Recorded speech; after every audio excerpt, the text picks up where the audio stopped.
Well, hello, sports fans. Greetings from around the world. It's your favorite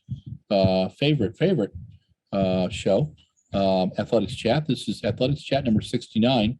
Our friend Stuart Weir, who lives in the intellectual capital of the world, Oxford, England, is back from a staycation. He got to play golf 5 days out of 7, which I think sounds pretty good.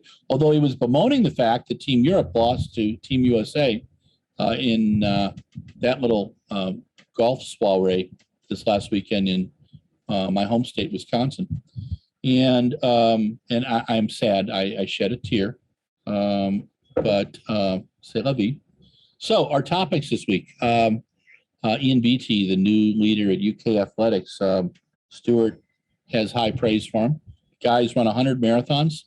There's some pictures in the piece that we're doing on him of him running through knee-deep mud. So the guy's a real runner, and he is a certified accountant and is a CEO of a law firm. So he knows the business end of it, but he has the love for the sport too. And we wish him the best in trying to get UKA straightened out, because they're recently, per Matt Lawton with The Guardian, there was a gathering with Lard Coe and British athletes and coaches in Zurich, where they begged Seb to get involved and help clean up some of the cluster that's happening in the UK.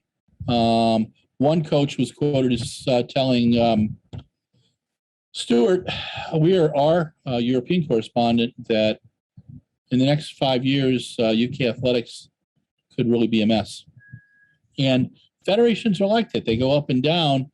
It's sad for me because I've watched since 2006 the British athletics on this amazing rise in 2012, 2017, but the writing was on the wall by 2017.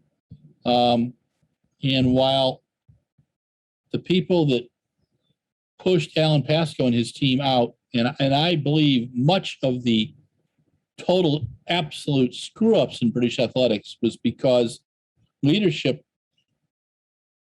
thought that they could save a 15% commission and lost millions of pounds.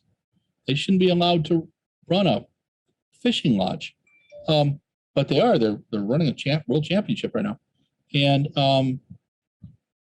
the ramifications for British athletics are huge. At least British athletics seems to be paddling. I'm not sure what's going on with USA Track and Field because it's pretty quiet.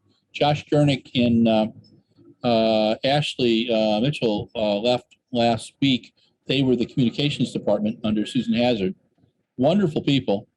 The predecessor to Susan Hazard was Jill M. Gear, who was there for a long time. Jill was a favorite, and while I didn't agree with Jill all the time, many times we got into it a little bit, Jill at least communicated with us, and she's now taken over, I think, the toughest job in the sport. She's going to deal with USA Gymnastics. My God, talk about going from hellfire to nuclear inferno. But if anybody can do it, Jill can. And kudos to Jill, and I wish her the very best. Right now, the nature of sport and the nature of running are in a challenge. There is going to be a huge challenge this year in getting running shoes because of there were some articles over the weekend about how Vietnam has slowed down and stopped production of running shoes. Many of the brands are going to be affected. Nike announced it on Friday in the Times of India, and that they could be bet down as much as 9%.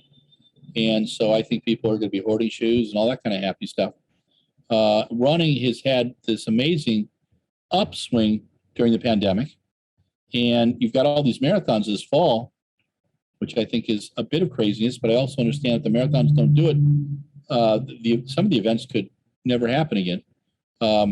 Marine Corps Marathon is a virtual, but everything else from Vienna to Berlin, which just happened, to London, to Chicago, to New York, to Boston, are happening in a very short period of time. I'm hoping to go to 2 or 3, but it's going to be a challenge. You know, we've covered 100 events over the last year, Stuart and I, remotely, and with the help of Justin Legatt too, and probably about 15 live. It used to be we'd do 35 or 40 live and, 50 or 60 remote. That nice combination people seem to really like. But things are changing right now. It's a little crazy. I ask everybody to stay patient, get your runs and walks in,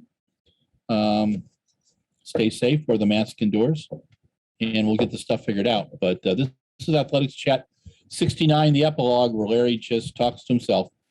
Thanks to Mike Deering, our production manager. Thanks to Stuart Weir, our European correspondent. And thanks to you, our viewers and readers.